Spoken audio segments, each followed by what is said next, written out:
Smaulgld. A little loud tonight. Hello and welcome to another Smaulgld live stream. Tonight is December 5th. It is Wednesday, 2018.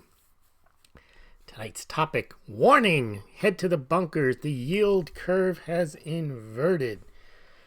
I'm going to talk tonight about the yield curve, but first we're going to give you a little background about what the yield curve is, what bond spreads are, and even a short primer on how bond yields are calculated.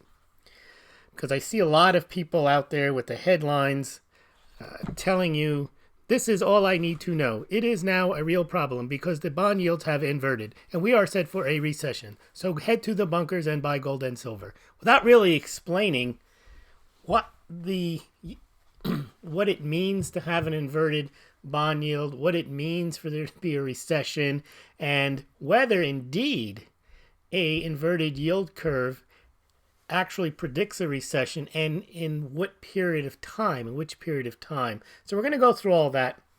But first, let's take a look at the gold and silver markets and the crypto markets, but not the equity markets. Why not the equity markets? Well, because today was a day of mourning, national day of mourning. They closed the stock markets for George Bush Sr., George Herbert Walker funeral. Okay, but the gold and silver markets were up, so let's take a look at what they happened to do today. And wasn't that big of a motion, not much movement on the gold price today.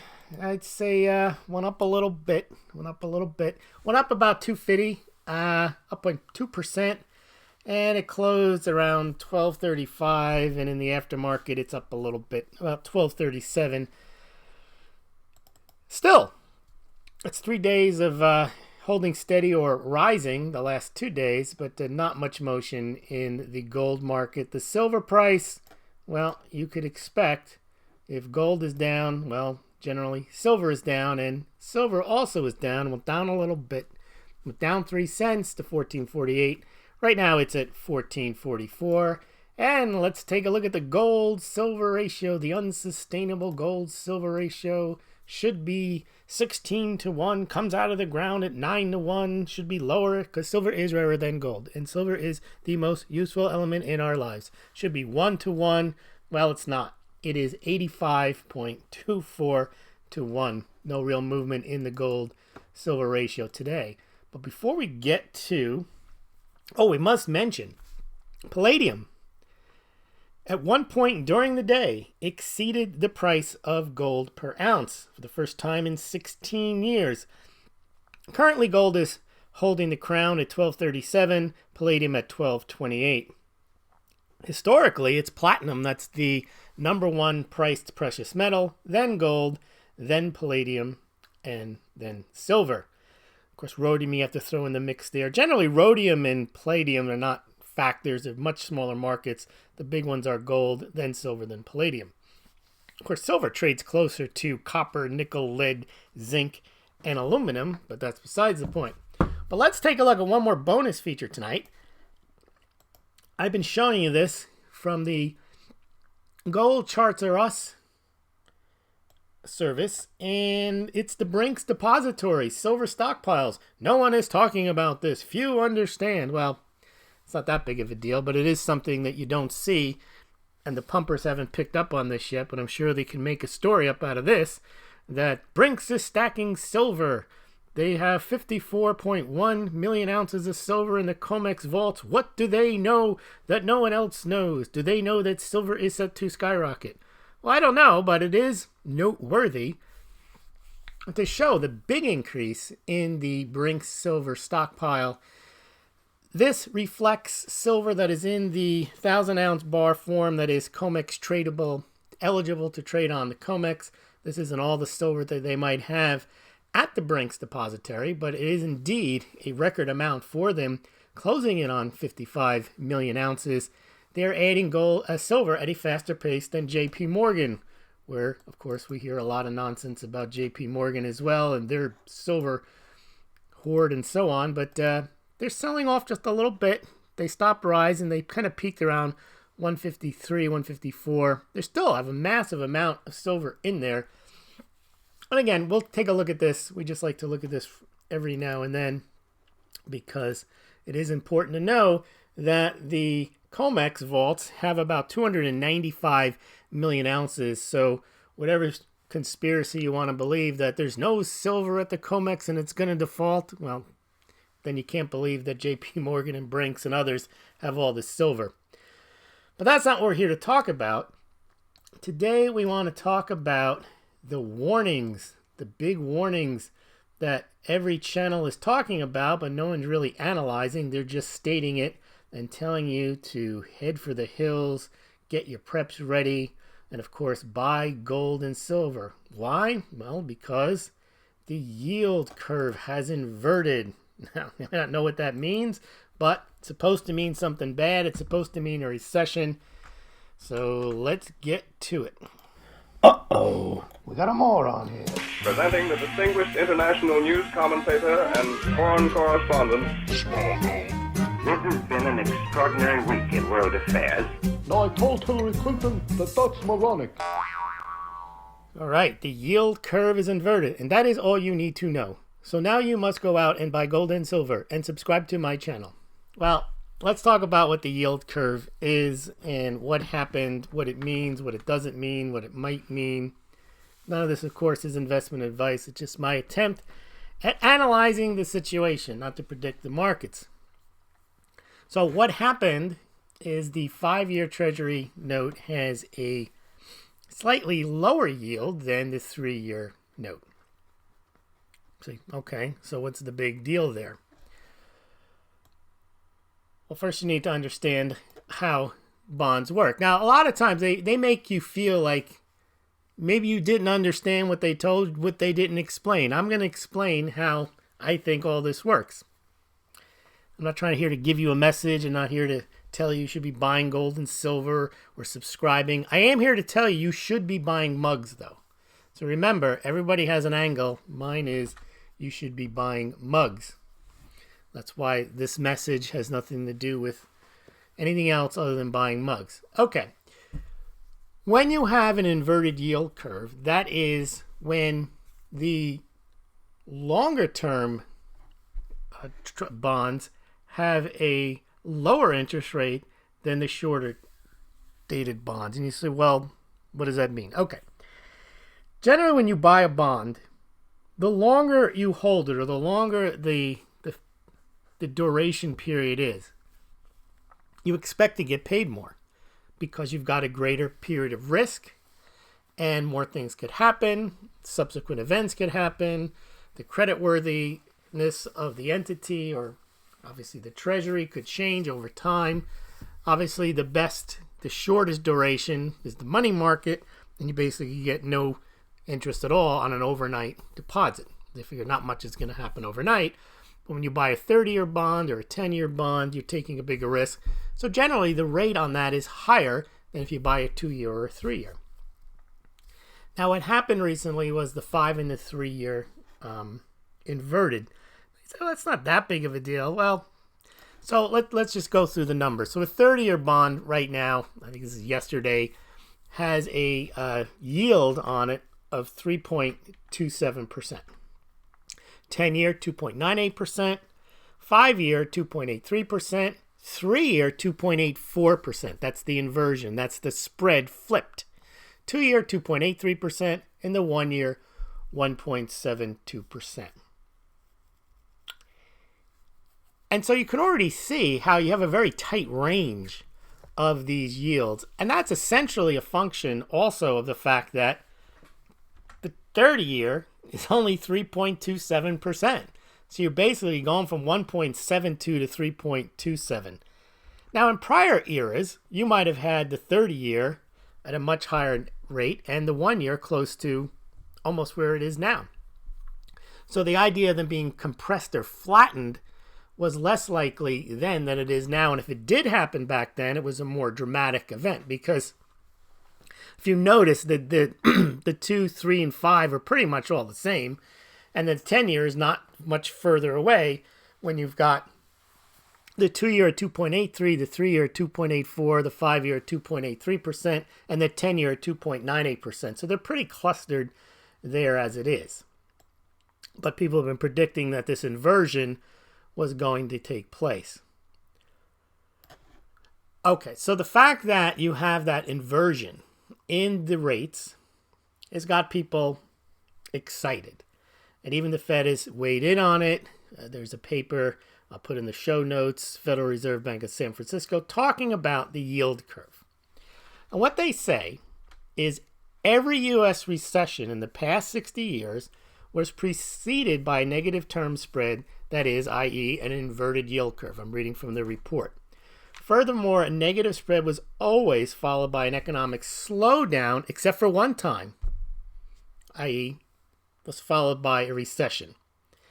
And then they say the delay between the term spread or the yield curve going inverting has ranged between 6 and 24 months. Stop. Okay, if you're going to predict a recession 24 months out, that's... I don't know if that's very predictive, because recessions happen a lot. Although this time we haven't had a recession in 9 or 10 years. So I would say that if almost anything could happen, and you could say, well, that happened, that means a recession. However, there is this 60-year history using this as an indicator. Now, where did this come up in the first place? Who even noticed this? Well, there's a guy named Campbell Harvey. He was a professor at Duke University, and he discovered this correlation between the yield curve flattening and then going inverting and future economic growth back in 1986. So because you can take that correlation and then predict a recession 6 to 24 months out, people kind of freak out when they see it. They think, oh my goodness, a recession is on its way. Now, as we know, recessions happen, although less frequently, as we've seen the last 8 or 9 years. And what is a recession? A recession is when you have 2 quarters of declining GDP growth. It can last longer than that, but for it to be a recession, you have to have 2 quarters of declining GDP growth. In recent years, we haven't had that because we haven't had much growth, but we haven't had 2 quarters of negative GDP growth, in large part because we've had a lot of economic stimulus, zero interest rates, QE, and then, of course, they changed the definition of GDP. They added in a lot of things that really don't add to the productive value, but I'm not going to go into how they rearranged the GDP, but the point is we haven't had an official recession, I think, in 9 years. So I would say we're due for one anyway, irrespective of the flattening or the inversion of the yield curve. But let's go through. There are some, it's not just a coincidence. So there are reasons to think that an inverted yield curve might lead to a recession or be a predictor of a recession. But again, it's not a causation generally. It's a correlation. And again, you have to ask, is the correlation really predictive? It's not like it rains and the ground gets wet. There's a direct correspondence. All right, so what causes the interest rates to go up, down, and so on? As we mentioned, generally the bond market is based on sentiment and expectations of where the economy's going, where they expect interest rates to go. And the other thing, it's a little tricky to understand because we're talking not only about bond prices and yields, then we're also talking about inversion of the curve. So let's go through them one step at a time. So in order for a bond to be priced, there's a negative correlation between the yield and the bond price. So the higher the yield means the bond prices are cheaper, which means you pay less, and that makes the bond yield more. So, I'll give you an example. You buy a bond, $1,000 bond, 10-year bond, and it's issued at what's called par, and it has a 5% coupon. Well, that means you get 5% on your $1,000 bond. What could make the price of that bond go down? You're still going to get the 5% coupon. When you buy the bond, that's the contract. The issuer has to pay you the 5%. But if subsequent events happen in the market, for example, other bonds are being issued at higher rates, Fed raises rates, or there's just in the economy, rates go higher, well, then the price of your bond is probably going to go down. Because why? Why would somebody want to buy a bond issued last year that pays 5% interest when there's other bonds out there, $1,000 bonds, that'll pay 5.3, 5.5% interest? Your bond is now worth less, so somebody is not going to pay you $1,000 to get that 5% because they can go on the market and buy another bond for $1,000 and get 5.3, 5.4, 5.5%. So your bond will get priced down. If you want to sell it, you got to sell it for less than you paid for it. So if you pay like $900, if you price it at $950, that means the effective yield that they're going to get would be like 5.3%. Because in order to get the 5%, they don't have to pay $1,000. They only have to pay you the $950 for the bond. Now the reverse happens. So you can see the bond price goes down, but the yield goes up. It means somebody is getting your bond for less money, which means they're going to get more interest than you got because they paid less for your bond. The reverse is the case when the bond price goes up. Let's say interest rates are now falling, and your bond will go up to reflect that. Then your yield is going to drop to say 4.7%.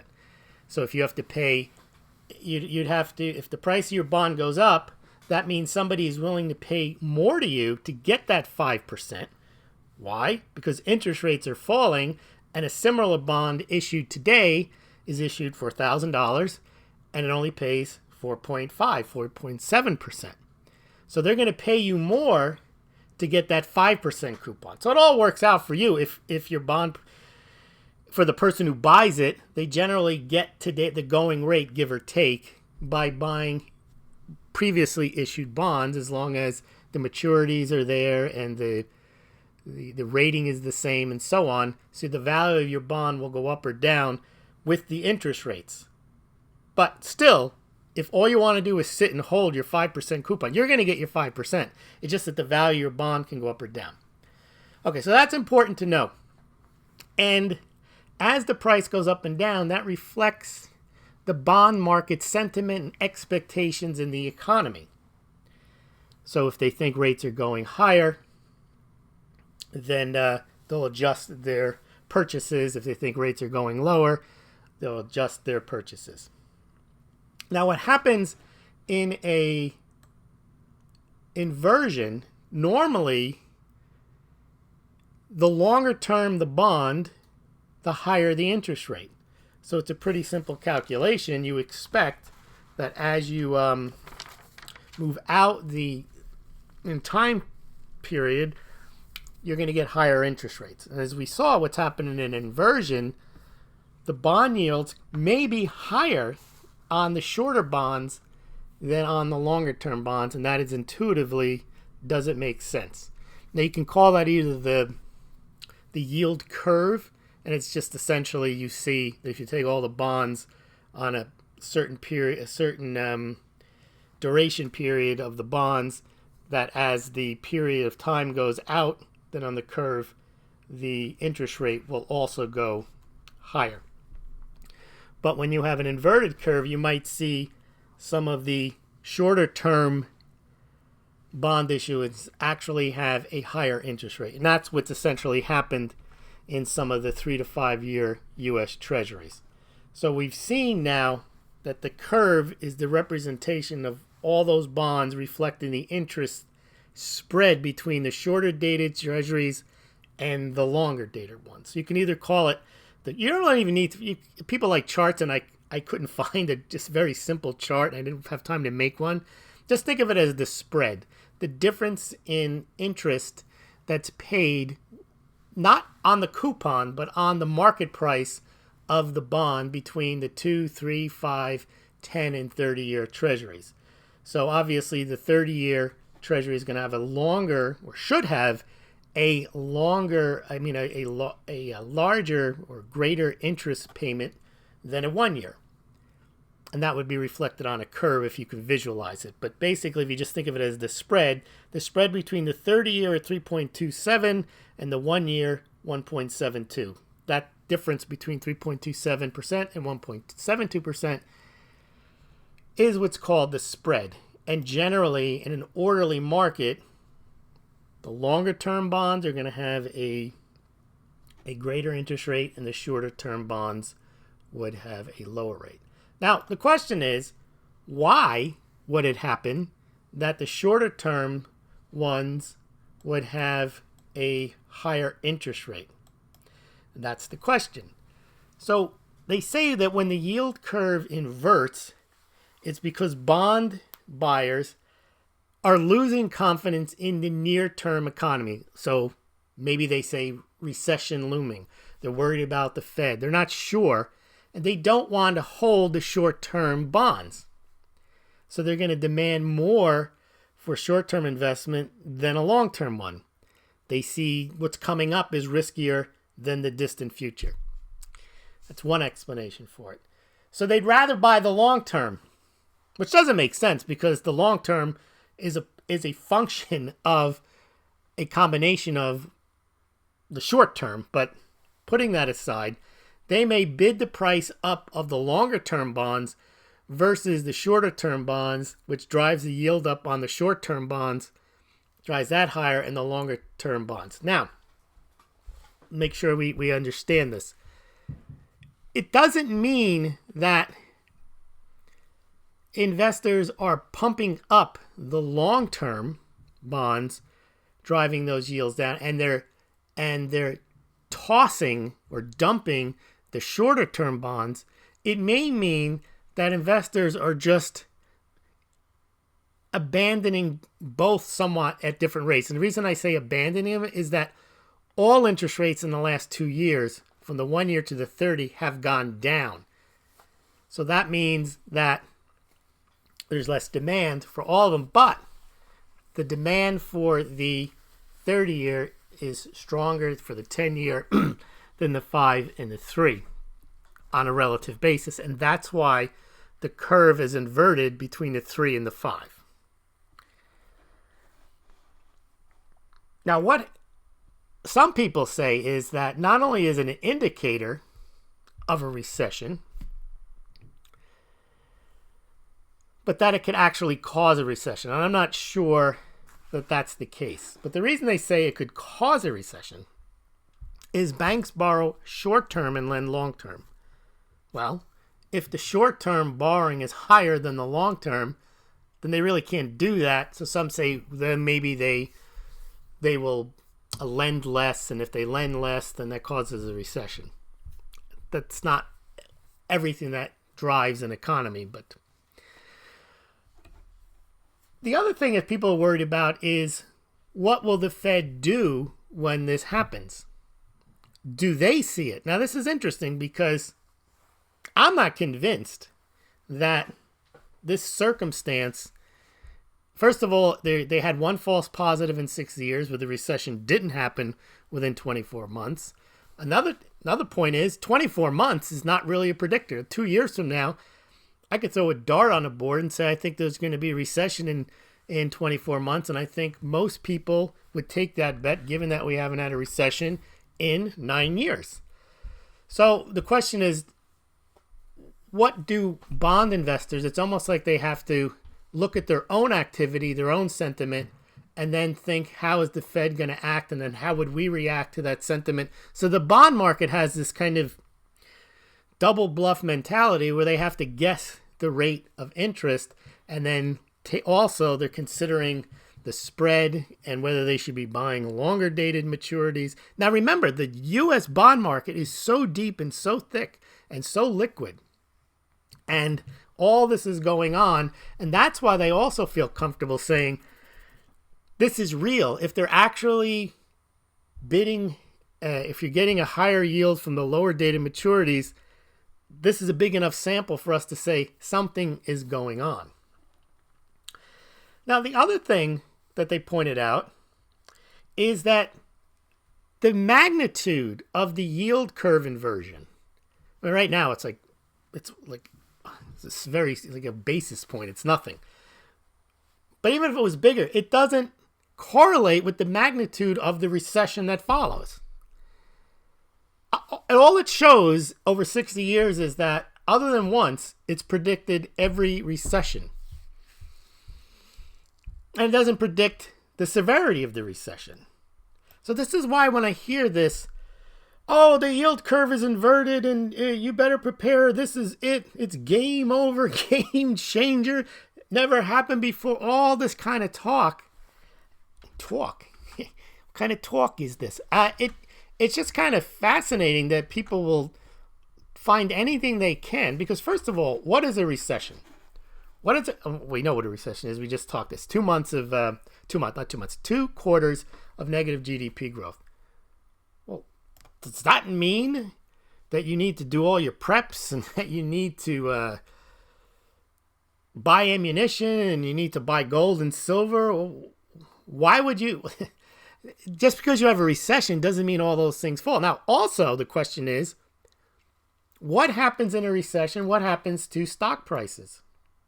Well, you would think they would go down, but maybe they wouldn't, because if the Fed knows there's a recession, well, they're generally then lowering interest rates or doing QE or doing some stimulative thing.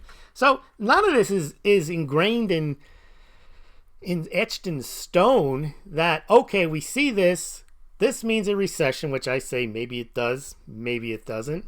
Past performance is not indicative of future results. And then you get the people say, oh, why do you think it's different this time?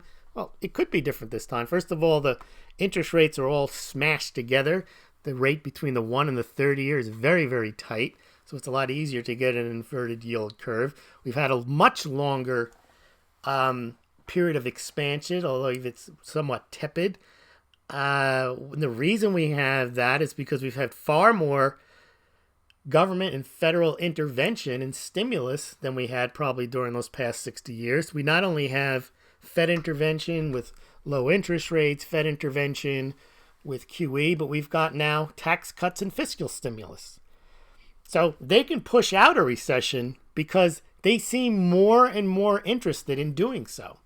So again, a lot of this isn't the market. Even if the bond market signals one thing, that doesn't mean that the government intervention can try to signal something else. So I'm not quite sure. We could have a recession next quarter, and then this would be wrong. It would happen a lot faster than has ever happened before. Or it could not happen because of Fed intervention, government intervention, and so on. But the Fed concludes, this is from their paper that they put out yesterday, and I'm just going to read it verbatim. Forecasting future economic developments is tricky business, but that's what they get paid to do. But the term spread has a strikingly accurate record for forecasting recessions. Periods with an inverted yield curve are reliably followed by economic slowdowns and almost always by a recession. While the current environment appears unique compared to recent economic history, as I was mentioning, statistical evidence suggests that the signal in the term spread is not diminished. So basically they're saying we're relying on this. It's happened before. Inverted bond yields mean recession. We're sticking by it. These findings indicate concerns about the scenario of an inverting yield curve. Any forecast that includes such a scenario as the most likely outcome carry the risk that an economic slowdown might follow thereafter. I would say we're at a risk for a slowdown anyway, and this may be an indicator, not a predictor. But let's see what you guys think about what this means, whether it's going to change the way you live your life, change your gold and silver buying habits, or you're just going to take a look. And it's always good to know what's going on, even if you think it's not likely. The market does believe this stuff, and the Fed believes this stuff. So you never want to say, well, that's a bunch of nonsense. You never, ever, in my mind, ever want to think you're smarter than the market, that you know better, and that the market just doesn't get your superior insight. I see people say it all the time. Market just doesn't understand. And once they realize, no, market realizes what it realizes, irrespective of whatever superior insight or acumen you think you have in predicting stuff. So I put that out there only because there may or may not be a recession. This may or may not be a reliable indicator, even though they say it is, but the market thinks that it is. All right, let's see what you guys say. Wait for it. Pablo Pina is here. High voltage says coffee cups are inverted. Shanty Girl is here. Yeah, it is odd they closed the markets. I don't know who declares that. I don't know if it's Trump who actually declares. I mean, to declare a national day of mourning, I should know that. But it is odd that they just... National Day. I think you didn't get the mail today either. Dollar index went up today. Seth is here. Seth is wishing us good tidings. Pablo Pina is having a good one with his mug in hand. And that is a Smaulgld mug. Seth says, I think I might sell a little silver. All right, let's see. Max is here. Max Strong says, greetings to all. Or Salivate Metal will say, greetings to all. What every man should have. Since 2008, only platinum is down. Palladium is up tenfold. Unbelievable, that palladium story. Especially given how close it is to platinum. All right, looks like palladium is on the loose. That is definitely sure. Palladium's at 582%. Imagine if there were palladium channels in 2009. Palladium is rarer than platinum. Palladium is all you need. Palladium is the most useful element in our lives. Without palladium, you could not drive cars. There would be no palladium left because there's only like a few million ounces of that stuff mined every year. The mints would be out. You wouldn't be able. It would go no offer if people bought palladium in the quantities that they bought silver. I'm talking dollar quantities. There just wouldn't be any palladium left. That would be palladium shortage. Game over. Game changer. Palladium to the moon. All right. Did the Russians ever use platinum as money? Max Strong asks. Is that a trick trivia question? Because I do happen to know the answer to that. Yes, they did. When they discovered platinum in the late, I think it was mid-19th century, they did make platinum coins for a period of time. Actually did. Let me pull it up for you right now. I did a whole report on this, on platinum, and that was one of the things I had learned in my research, that platinum actually was a monetary metal. You always say, well, platinum's not a monetary metal. Well, none of them are. Silver's not a monetary metal. It used to be. But platinum does have not a long history as a monetary metal. But here's why. Not only is platinum rare, platinum was only discovered, I think, in I think I have the number here somewhere, 17 something or other. So it hasn't been around as long as silver. And that's why you don't have platinum as having a long historic use as a monetary metal, because it hasn't been around that long, and it really was only found in Russia, and then later they found it in South Africa. And the United States does have a little bit. They have a little bit of platinum mining. I'm trying to look for the places where else it's mined. But the main use is for platinum. There is some jewelry use. The Japanese really liked platinum in the 90s, and then the Chinese started buying it. But it's not as nice looking as I've seen it. It's not as nice looking as silver. Silver is actually shinier. Platinum is a more grayish metal, but it is a very dense metal, and it's hard to counterfeit for that reason, because unlike gold, where you can find tungsten, which is about the same density, and then you can just make a bar and then gold plate it, you can do that. But I'm trying to find for you, I had the information on when they discovered platinum. I mean, it's mined, I'm looking at this right now, it's mined 10 times less than gold. That's another one of your arguments that, well, then it should be priced 10 times higher. No, relative rarity, just like with silver coming out of the ground only 9 to 1 or whatever, doesn't mean that it should only be worth 9 times less. Platinum is 10 times rarer than gold, and gold is priced 150% higher. There's different reasons, different uses, different demands for gold than platinum and silver, and that's why they're priced differently.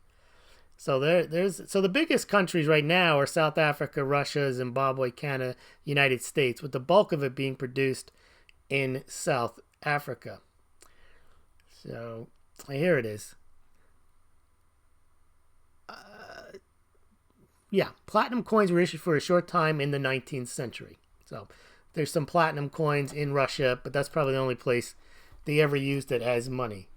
So you can say platinum is money, period. How about that? When they go on the platinum binge.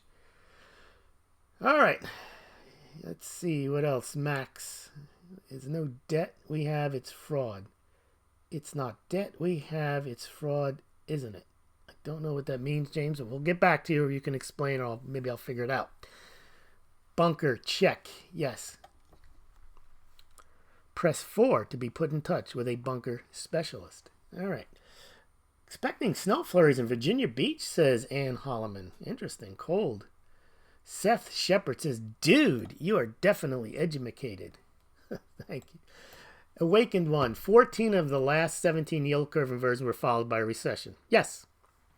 That's what the studies show. But first of all, it's not 17 of 17. Second of all, everything is followed by a recession and everything is preceded by a recession. That's the business cycle. That's my point. There's always a recession coming, and there's always a recession ending. And there's always events in between them that indicate a recession is coming. That's why I don't get that alarmed about this. The only reason I get alarmed about it is the markets seem to get alarmed about it. Anyone think the Fed will turn around and lower rates? Now, here's the interesting thing, Ann, about that question. If the Fed turns around and lowers rates, some might take that as, oh, there's a recession coming, which may, if they believe that, spook people, but then may also prevent the recession from happening. So that's why I think this is a mind game here, because you really don't know what's going to happen. But a lot of people like to put the certainty in the market down and the headlines. I think mine is pretty good. Warning, head to the bunkers, the yield curve inverted. All right, Pablo Pena says, Lewis, in the coming recession, do you see prices going up such as oil, liquid natural gas, food, the famous saying of Alan Greenspan, stagflation? It's very hard to say. You know, that stagflation period we had was unprecedented. It had the Keynesian economists scratching their heads. It wasn't supposed to happen. I can't really predict that. I don't know. You know, it depends on what causes a recession, what kind of recession it is. You know, if it's a tariff recession, like, so for example, if the United States didn't have the shale oil and there was a recession due to a trade war, well, that's kind of what happened. It wasn't a trade war. We had oil embargoes. We had the dollar devaluing, and then you had the oil prices going higher. That was your stagflation there. So I don't really know.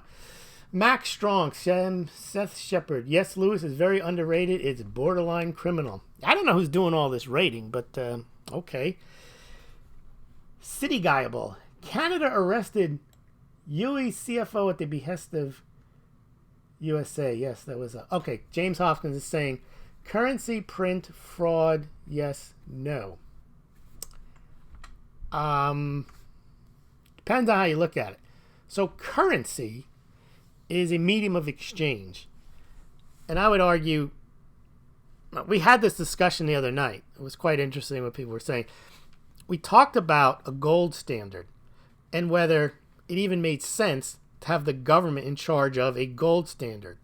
Murray Rothbard talked about a gold standard, but he wasn't talking about a government gold standard. He was saying people have decided, and they may decide they want a gold standard because that's their chosen medium of exchange. I argue with him in a way, and also with Hayek, that a gold standard issued by the government in some respects is a fraud because they have to fix the price of gold. They then control the price of gold. They may have to manipulate the price of gold. They may take the gold from you. You may not know whether they have the gold. So I'm not in favor of that type of gold standard. So currency. If you have a government and it's going to issue, and you've given them that job, or you've delegated to them, or more likely, they've just decided they're in charge of the money. I wouldn't say then them issuing a currency is fraud. Now, some say, what about debt-based currency? That's a fraud. The Fed, yeah, but also, how is it any less fraudulent than a greenback when the Treasury just decides, yeah, we need a little more cash in the system, we're going to print that up. So whether it's debt-based or just conjured out of thin air, that's the fraudulent part, I would imagine. But then again, if it was backed by gold, the fact that they corralled all the gold and control the gold price, and then they issue a currency based on that gold, fake gold price, that could be fraud too. The only non-fraudulent money would be the most honest transaction between two people where they decide the value of something. So I don't get as excited as a lot of people do about the banking system and the Rothschilds and all this stuff, because it's all a form of fraud. There is no, well, if we just did this or we just did that. No.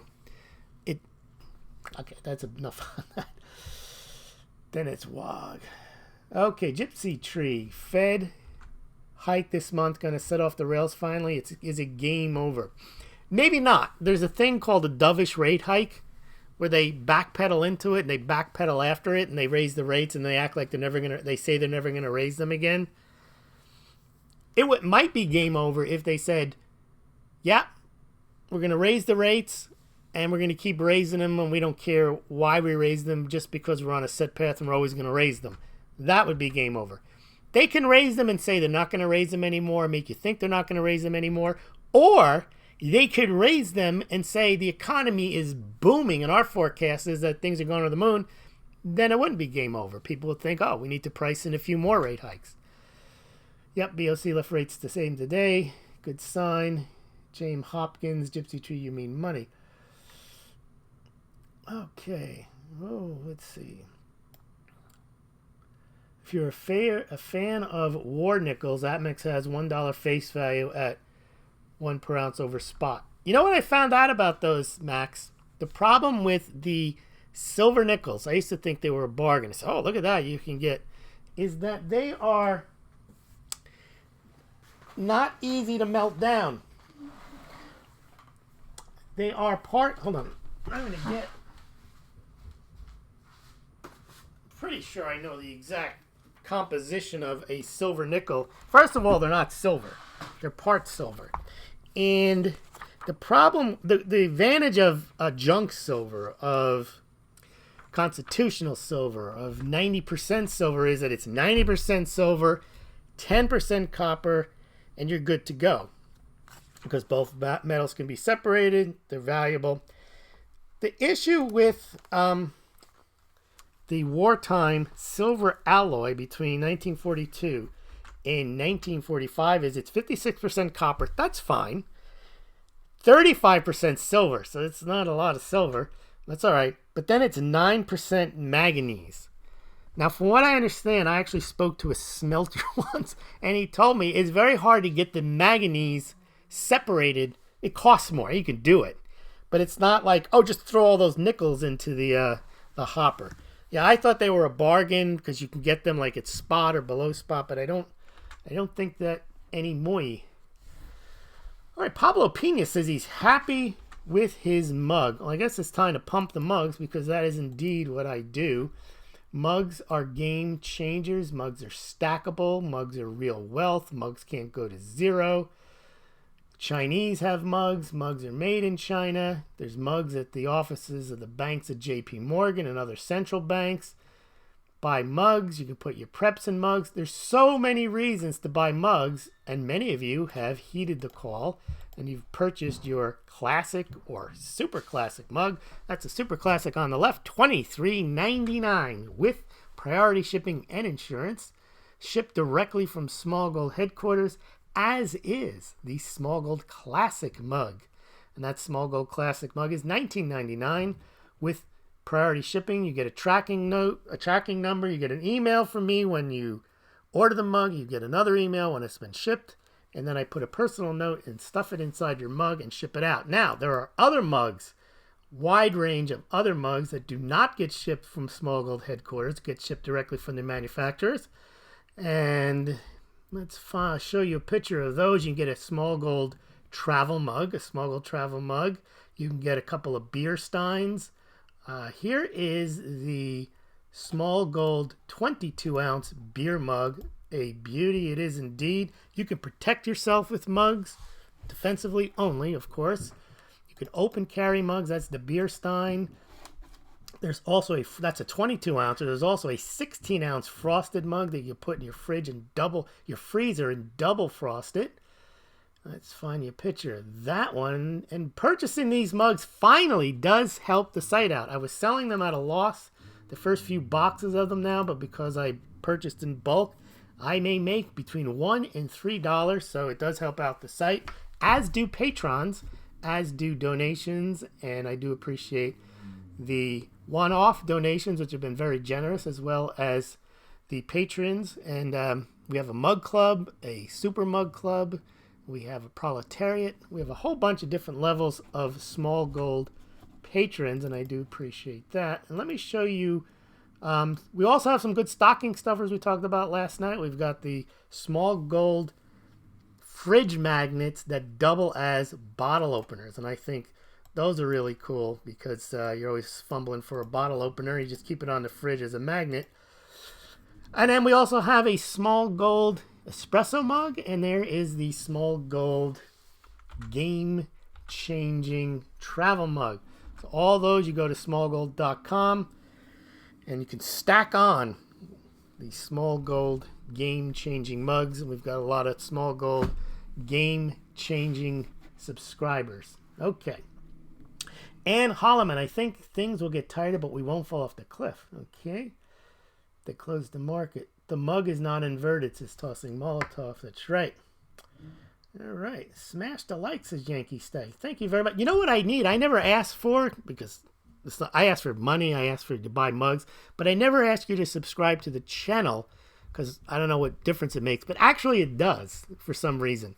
It gets, I think, Google, YouTube looks at it more positively. People that are trolling by, if they see the channel doesn't have a lot of subscribers, they think whatever's on there is probably not worth looking at. So if you could, please subscribe there. Also subscribe at smaulgld.com, SMAULGLD, when you go purchase your mug or do whatever else you're going to do. You can buy gold, silver through the affiliate links there as well, through SD Bullion, Money Metals Exchange, and Golden Eagle Coin. Last night we showed you those cryptocurrency silver rounds. Those are really cool. They're all available on the site, so it's worth going over to smaulgld.com. After each show, I do put in some supplemental materials, sometimes the charts that we looked at, so please check that out. Did you know that about platinum? Yes. Palladium is so French. Okay. Oh, there's ASMR people. I didn't realize he was with us. There he is. James Hopkins, it's just printed off equals currency. No, currency means a medium of exchange. So your silver coins, your 90% silver coins are currency. I think what you're alluding to or directly referring to is when a government just prints money, whether it is debt-based or in the case of U.S. notes or government issued, it's just printed. So yes, I would say in the case where the money supply is just based on monetary policy, based on whatever they think, then it is, in a sense, it's a form of, you would think, counterfeiting, because there's nothing restraining them from issuing the currency. At least in a gold standard, you say, well, they're going to have to be within that realm. Of course, they can cheat, but at least there's some standard there by which they can issue additional notes. Yankee stacking. Recessions are normal in supply side. Yes. The fact that we haven't had a recession means there's a lot of intervention. That's why I'm less relying on what's happening in the bond market to predict the recession. I think they've been holding off a recession. In fact, I think they held off a depression with their intervention. Car shortages. Oh, cars. Yes. You know, that's the other thing with the yields. What impact will it have on all the cars today? No one writes a check for a car. They're all based on financing. Ann Holloway, current crypto is always a tulip mania, blockchain hash graph, the underlying tech is world changing, but not what we have now. Thinkspec.com, not the internet. Well, Tulip Mania, it's not the same. When you had your tulip bubble, it happened, it went, and it was gone. You had a lot of retail investors. There's a lot of similarities to it, of course, but the usefulness of a tulip was never really that great. It was purely speculative. Whereas you have to define the difference between cryptocurrencies, ICOs. Nearly all the ICOs, I'd say all of them, were a bubble. A bubble because, first of all, they were issued against, in most cases, your securities laws because they were indeed securities. And in most cases, there was nothing backing them. There was just a white paper. Cryptocurrencies are different. There's a use case for them. They're not just based on bidding them higher. But it's also hard to properly value them. So that's where you get into, well, people just buy them because other people are buying them. All right, let's see. I'm invested in cryptos and I believe some will be around. Well, people are saying all cryptos are going to zero. That's complete nonsense. And here's why. First of all, Wall Street is investing heavily in trading platforms, is investing heavily in trying to get an ETF, is investing heavily in trying to get regulation in place. You've seen Fidelity, Goldman Sachs, New York Stock Exchange, NASDAQ, Microsoft. So many big companies pouring billions of dollars into the space. But here's why cryptos as a whole will not go to zero. Bitcoin can go to zero, like all the cryptocurrencies can go to zero. Why wouldn't they? I mean, why couldn't they? Because people may not need them. They may have other things that they could be out, whatever it is. But ICOs are also considered cryptos. And ICOs are basically just a newer way of issuing stock certificates. So when people say that these ICOs are going to go to zero, no. Some of them are going to be bigger than Amazon. And companies like Amazon will probably issue their own tokens. The world is heading towards a cryptography, there will be some cryptocurrencies. I can't say which ones will be around. Maybe none of the ones today will be around. But this idea that all cryptos are going to zero because I am selling gold and silver, that's nonsense. Because they are going to create value. The SEC wants registered ICOs. They're going to tokenize a lot of assets. They're going to be worth something, and there's going to be gold-backed tokens as well. They're not going to go to zero. Why would they? Just because they're cryptos? So I think it's a very... I don't like when people learn just enough to learn that they're against something and then just repeat what they know, and they don't want to hear anything else. That is all I need to know. All cryptos are going to zero. I heard somebody say it on the internet. No, it's like saying all stocks are going to go to zero. Okay, now that's possible, but I don't think that when people say all cryptos are going to zero, they're not saying that all stocks are going to zero either, as well. I mean, what? Why would government need to fix the price of gold under a gold standard? The gold is money. I don't understand your argument. Okay, so if you go back and you look at maybe I should just refer you to the video we did on the gold standards. The price of gold during a gold standard is fixed for monetary stability. So the price of gold during the Bretton Woods period was $35 an ounce from 1944 to 1971. And that price had been fixed by an act of Congress in 1934. When you had an international gold standard, the price was fixed at $20.67 from 1834 until it broke up around 1914. And the reason they do that is the central banks get together and they decide if they're going to have a monetary system and they want to have some type of stability. What they do is, in a classical gold standard, is they take their gold and they take their currency and they value it in a weight of gold. And for it to work, they all have to have the gold at the same price. So there is no gold-free market when you have a gold standard. That's the problem. There is one, but it's restrained by it stays within the range of the central bank setting. So during the late 60s, when the price of gold was still $35 an ounce, which made no sense that it was the same price that it was since 1933, the London Gold Pool, the banks, they try to keep the price of it lower, but there were places around the world where you would have to pay more than $35. And in the United States, you weren't allowed to own gold. So the point is, when you have a gold standard, it's not gold is money, period. No. Under a gold standard, it's tied into all types of arrangements and central bank agreements, Bretton Woods agreements. So that's why I don't want the gold standard. If you want to believe gold is money, period. Gold has always been money. Gold is God's money. Gold has been money for 5,000 years. If you want to believe that, which I don't, and the reason I don't is because things change. But if you want to believe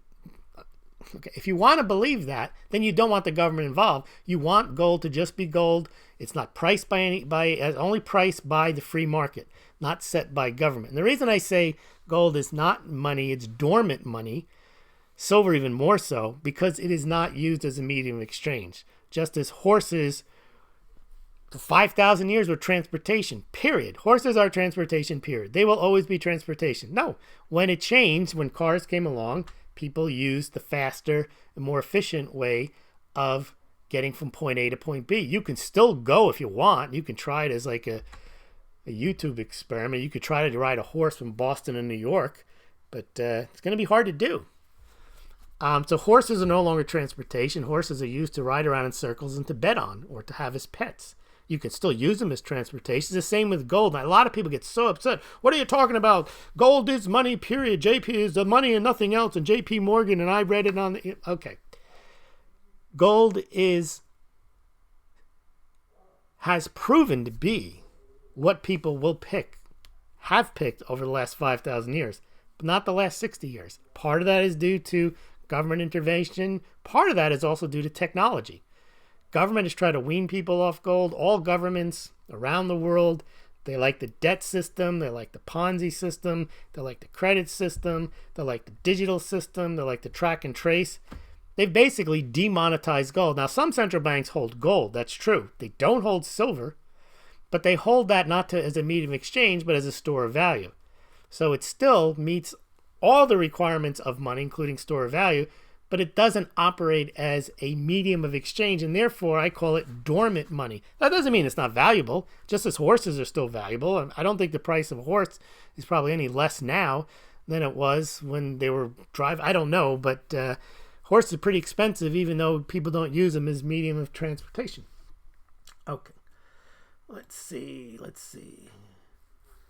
Oh, we didn't give you the crypto price. A little late now. People who joined to hear the crypto prices. But Bitcoin down a little bit, 37.37, down 4%. Bcash taking a beating, down 10% to 128. Ethereum down 101.83, holding above 100, down 6.22%. Litecoin at 29.19, down 5%. And Ethereum Classic holding just above $4 at 8.33, down 8.33. Well, I guess mugs are the real bargain. In fact, mugs have been around probably longer than gold. They had mugs in ancient Greece, ancient Egypt. They were stacking mugs. There's going to be Smaulgld mug coin coming up. Yep, you can conceal carry your mugs, says Yankee Stacking. All right, now before you open carry with your beer mug, says Not Me, check your local regulations. That's correct. Some states allow you to open carry. Others allow you to conceal carry.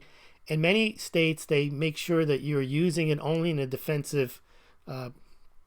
So if you got a standard ground state like Florida, please check. I must admit, I'm not game changing. I'm working on it. Now, if you're on this channel, you are a Smaulgld game changer. ASMR people, hit the bell to turn the notifications on. Yeah, I don't do any of that kind of stuff. Tell your friends. Share this video. If you should, I guess. I should say that, but I don't. I just sell the mugs. Okay, GS at that point break is the game changing. Well, you're right. You're at the right place. This channel is peak game changer, says Max Strong. Ann Holloman, great. Thanks for covering this. Yankee Stacking. Blockchain tech is huge. My company is working with farms using blockchains. Farms is heading completely cashless. Philip Adams, how high do you think palladium will go? I don't know. I wouldn't have said it would have gone this high. I don't know the ins and outs of the palladium market other than they use it in many instances. It overlaps with the platinum market. And I always considered, though ASMR people told me that there's some benefits to palladium over platinum, but I always used it as something that you would use because it was cheaper than platinum. And that argument's gone because it's now substantially higher than platinum. You would think they'd switch back to platinum, but they haven't. Yankee stacking gold-backed crypto is already starting to happen in various countries. You are correct. Yes. And that is a crypto. So all cryptos are going. And then what they say, well, it's okay, but all cryptos other than those that are backed by gold and silver will go to zero. But that's just because you believe so fervently and so ardently only is gold is money, period. That's the other thing. Remember what I was saying at the beginning of the show? You can't take your point of view on this inverted yield curve and say, well, that's a bunch of nonsense. Yeah, it may be a bunch of nonsense. But 95% of the market participants believe in it. Similarly, you may say gold is money, period. JP Morgan says gold is money and everything else is credit. That's not what he actually said, but I'm not going to get into that. The point is, you may think that, and you may think it's a fact, and you may think that it's an immutable law of economics. The world doesn't think that, though. You have to factor that in. Some people that ride horses think that horses are also the best and primary means of transportation. Maybe if you live in Amish country, that's true. But one of the problems I think that people that follow the gold and silver markets, they become blind that everything is gold and silver, and they only think of gold and silver, and they think the world thinks of gold and silver, and anyone who doesn't think of gold and silver is a moron. And if someone buys gold or silver, they are smart. They know what is coming. They know what real money is. It's almost like a gold derangement syndrome or a NPC gold pumper. And it offends a lot of people when I say it, but it's true. I see people, they praise China as if, because like China's their gold buddy. Because they hear China is buying gold hand over fist. Sun Tzu says, and they forget the fact that why would you even want China to be your gold buddy? Because the United States has a lot of debt and it is unsustainable. Yeah, and China doesn't. And China doesn't have social credit scores, and China doesn't have concentration camps up in the north. I mean, just because they have gold, I don't understand it. It's almost like gold purifies everything. And if you like gold and you're smart, and if we were on a gold standard, everything would be better, and you wouldn't have the criminal bankers. You had criminal bankers. This is funny. J.P. Morgan is the one that they go around quoting, said gold is money, and everything else is just credit. Well, he was a bankster, right? Gold doesn't fix everything. That's what I think. And gold isn't what everybody thinks of. This other thing is, then the world will just be forced to go on to a gold standard. Why? Because you want the price of gold to go higher. Not because anyone's thinking that. All right, let's see. Gold is up $3 now. Let's take a look. And Holloman, is gold skyrocketing? Yes, it's up $3 to $1239.70. And silver is flat at $14.46. All right. Let's see. I love my... Hold on. I love my dormant money, says Flight 19. Yeah, I look. Horses are cool too. They're worth a lot. Gold and silver. But you got to remember, the main reason people buy gold and silver, the biggest demand for gold is jewelry. It's not stacking. It's not to use as money in the reset. And in India, the big reasons for silver are not even industry. It's silverware and silver jewelry. Yes, there's some value in them, but it's not because they think them as money. Okay. So Flight 19 loves his dormant money. Yeah, we're in an ice age, that's for sure. Flight 19. I don't need a mug. I won one on KXXV TV. It was free and a damn good mug. First of all, it's not a Smaulgld mug. Second of all, you can never have too many mugs. Mugs are stackable. Mugs are real wealth. I don't think you understand mugs yet, which must mean you're not very smart. See how this works? If you like mugs, then you are smart. The Chinese are stacking mugs because they are smart. Americans don't like mugs, and therefore they are not smart. Mugs make you smart. Why don't you give away a mug every week? Flight 19 asks. Why don't you give away an ounce of gold every week? It is a good promotion, though. I should do something like that. Flight 19. And then he says, Taiwan. Okay. Pablo Pina. Smaulgld mugs, only 21 100 ever made. No, I don't think, I'm looking, I don't even think we're up to that number yet. No, I think I've sold around 100. All right, Roger Ver is pouring money in. Yeah, that guy is unbelievable. Gold-backed oil yuan game changer, says Max Strong. I believe it comes down to substance. All right. Pablo Pena says mug-backed oil yuan now. That is substance. All right, guys. Well, I want to thank you very much for joining me this evening. And for you people who are new, I think you got a bit of a taste of my views on the gold and silver pumping. That does not mean I don't like gold and silver. That does not mean I don't understand that there is a debt problem in the world. There's a debt problem in China. There's a debt problem in the United States. Does not mean I don't like gold and silver. It means I don't like these phony stories everyone tells you on just about every alternative financial media channel, designed, I think, to make you buy gold and silver to subscribe, or they actually just believe it, that gold and silver are set to skyrocket. I'm not sure that that is always the case. But thank you very much, and we will see you again tomorrow. Good night.